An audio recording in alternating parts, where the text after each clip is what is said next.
Good morning, I'm Andrew Smith from Anytown Today, and we interviewed Chuck Pace, who was recently elected for the Rio District seat on our school board, and we are here to show you what some of his policies are and plans for the future to help improve our schools here. All right, thank you for visiting us today. Sure. It's been a great opportunity to sit down with you. Just for the camera and everything, what's your name and what position do you currently hold? So I'm Chuck Pace, and I'm on the school board for the Rio District. Nice. And what jobs have you had in the past? In the past? Yeah. So I retired from Albemarle High School in 2015, and I went out and taught private school at Blue Ridge School for a little while until 2022. But I was at Albemarle for quite a while, 6 years, and then another 12 years, back to 1986. And I had a stint down in central office as the science instructional coordinator for the county. Nice. And you worked here for a bit, I've heard, right? Oh, yeah. Yeah. How was your time here? Oh, I loved Albemarle High School, I still do. I'm glad it's in my district, and I'm glad I get to spend time here. I coached sports here, so it was a big part of my life for sure. Which sports did you? Football. I coached football for a long time, and I coached lacrosse. I was the head lacrosse coach here for a while. Nice. And so, right, last month you won the Rio District seat for the school board. Yeah, it's a weird thing. It's a special election, so it's only for 1 year. And I got appointed for 1 year, and then I went to this elected year, and I have to run again next year if I want to stay in the position. So. And how long is like the normal term? 4 years. Okay. Mm-hmm. All right. And how's your time been on the school board? Do you like it? Yeah, I really do like it. It's one of the times where I feel like I'm, most, alert and awake and listening and working. And I like that part of it. Otherwise, I can be. I've been fighting an illness, so it's been a little hard. Yeah. Yeah. I feel best when I'm doing school board. Definitely. Mm-hmm. So what made you decide to run for school board? They needed Katrina Carlson became she became a member of the House of Delegates, and so she left the school board, and my wife and one of the members of the school board said, well, why don't you apply? So I did. And then there was 6 of us that got interviewed, and I got the job. Wow, that's really cool. Mm-hmm. Yeah. So I guess we'll get right into some of the policies. Sure. If that's all right. So first of all, how would you, I know this is a big one for a lot of teachers here, how would you address teacher workload and pay? And what initiatives do you plan to take in ACPS? Well, I think with collective bargaining now, the teachers are going to be able to address those things themselves. Mm-hmm. And that's really powerful. Instead of just, the board has always tried, I've known this the whole time been involved with the school division. They've always tried to take care of their teachers. They really have, but there's a limited amount of money. That problem's not going to change. Mm-hmm. And we're as a board, we have to see if we can find more ways to get more funding, and we're looking at that, and the state's looking at that, and we spend time talking to our legislators, making sure that they're pushing that for us. Yeah.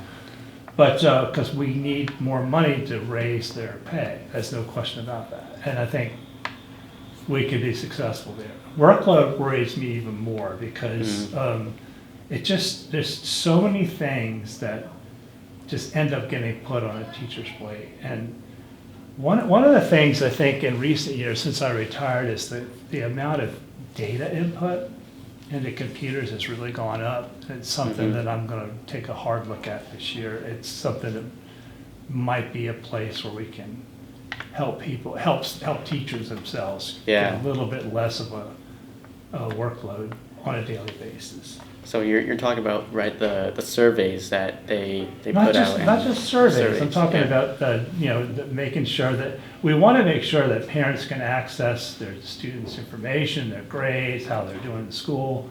But right now, it's a cumbersome process for teachers, and that's something I have to work with technology on to see if I can't help them or help us figure out some better way to do things. But it's tricky because the school board members are governance, and they're not supposed to do operations, and so you got to stay in your lane a little bit here. It's tricky. Yeah. So it's like so it's partly influencing the people that can get these things done to get them done. Definitely. Yeah. So another major issue is school safety in schools. Yeah. How do you plan to make schools a safer environment for the students and staff? So again, I've been following this pretty closely. You all should have seen some weapons detectors. It's a little bit different. Going up for sporting events. Yeah. And you'll see more of that, I think, to make sure that we don't have something coming into the school. If you look at this school compared to when I was here, it's pretty locked down. And there's a pretty good system here at Albemarle High School to hopefully keep any bad actors out. We have a safety office now. Principal Bond is now part of that office, and they're doing important work in making sure that we make our schools as safe as possible. And I guess my opponent in the election was very concerned about how things were going at Albemarle in terms of school safety. But if you walk the halls here, I mean, it's especially this year. Yeah. It's much improved this year. Things are pretty calm and quiet for the most part. Yeah. So I think the internal stuff that's happening is a little better. Yeah, I personally think things are heading in the right direction. I mean, I feel safe, but I know that's a concern for many. Right, and Principal Barfield and I have had this conversation as well, and I know he thinks the same thing. He wants the school to be very safe. Oh yeah, definitely. So we also noticed that you have some experience in building services. Yeah, that really got a little blown out of proportion, but when I put it down as, hey, when we built science rooms, I was involved. Oh, okay. So that is a science instructional coordinator.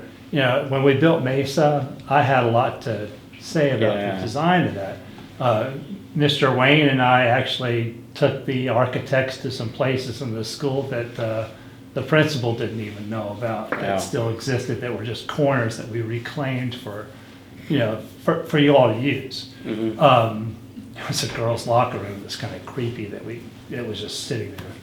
They're not in use. We got that back. I think that's a multi-purpose room now. But that's the experience I had, is when we built a science room in the division. I went in and helped make sure that they put the right equipment in there and stuff. Yeah. So that must have been pretty cool. Yeah.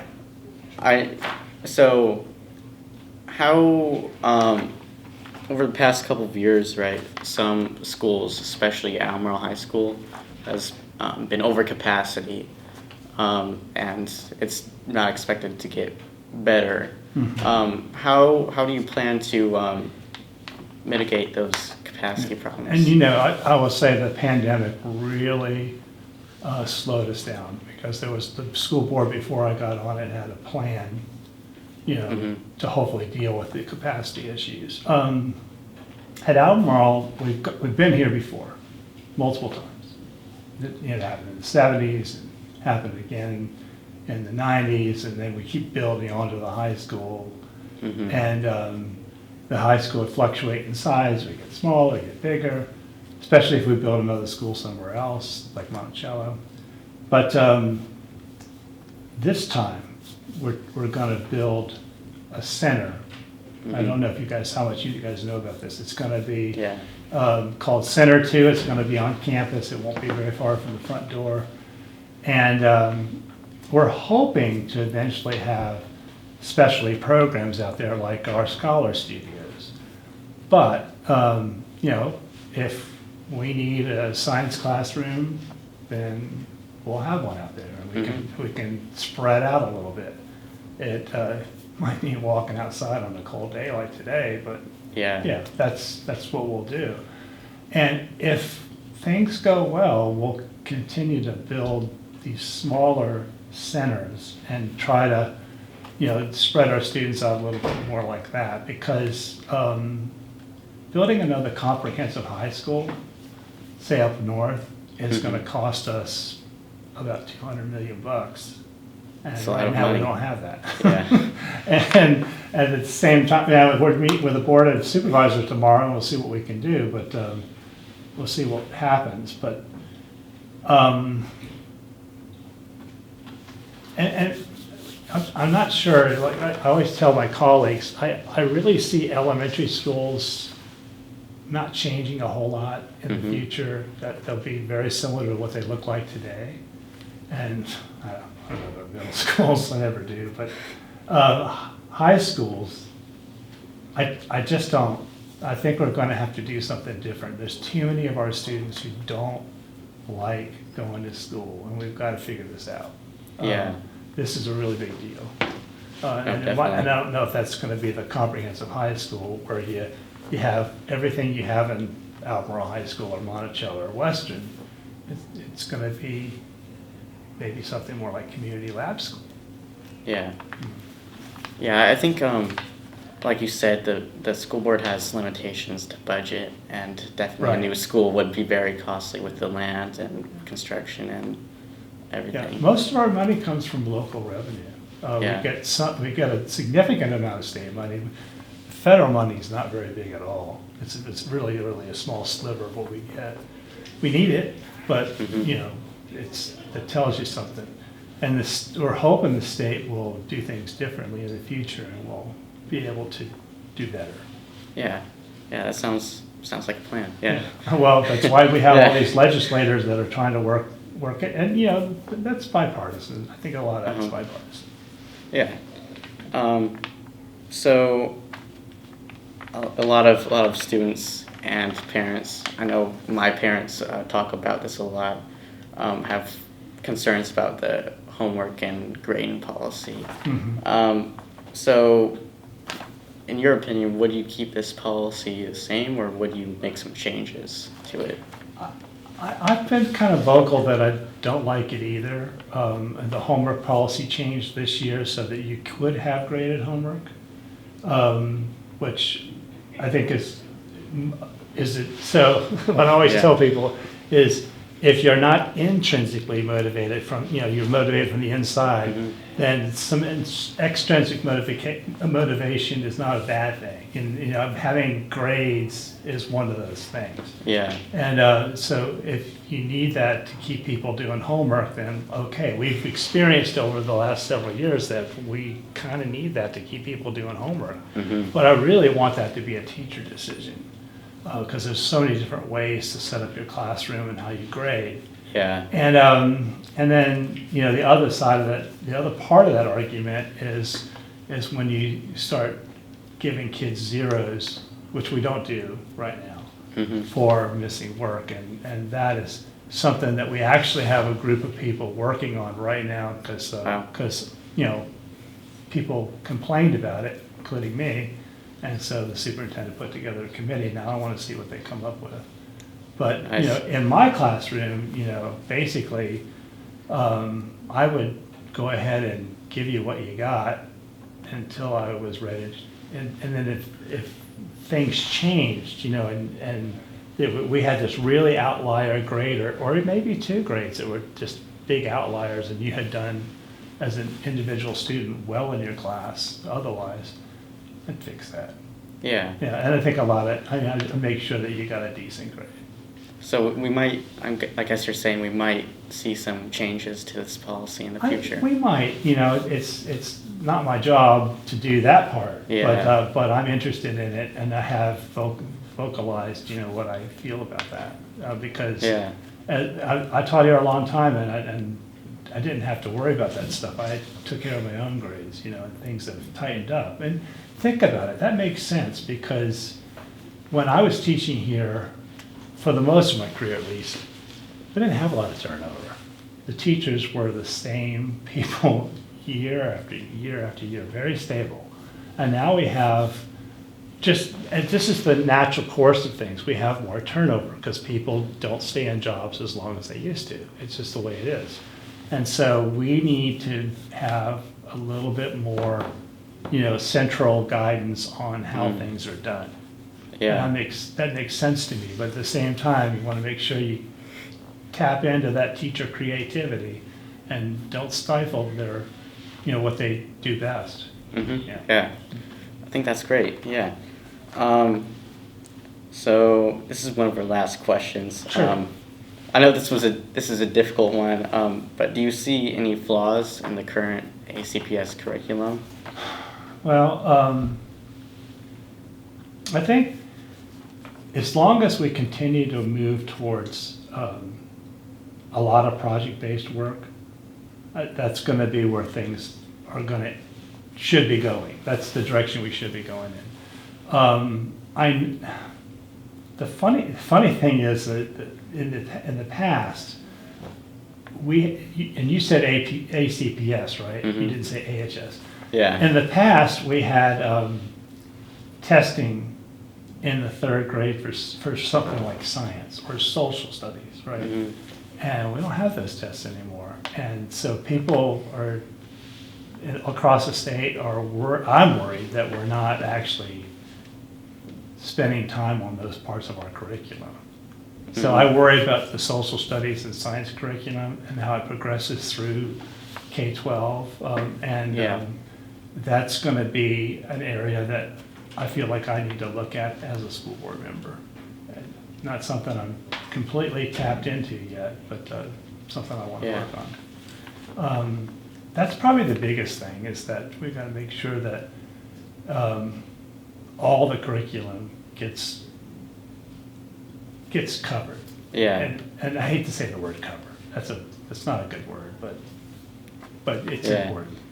You don't want you don't want your kid going to Hampton Sydney and the professors figure out that their chemistry class didn't do what a chemistry class should do.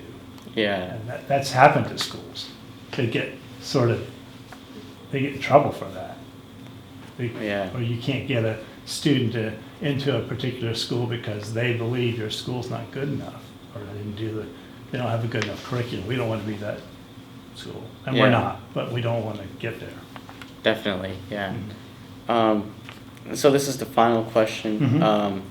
So how would you implement policies to help students find careers in the future or higher education? Okay, so one of the big things we're doing are these scholar studios.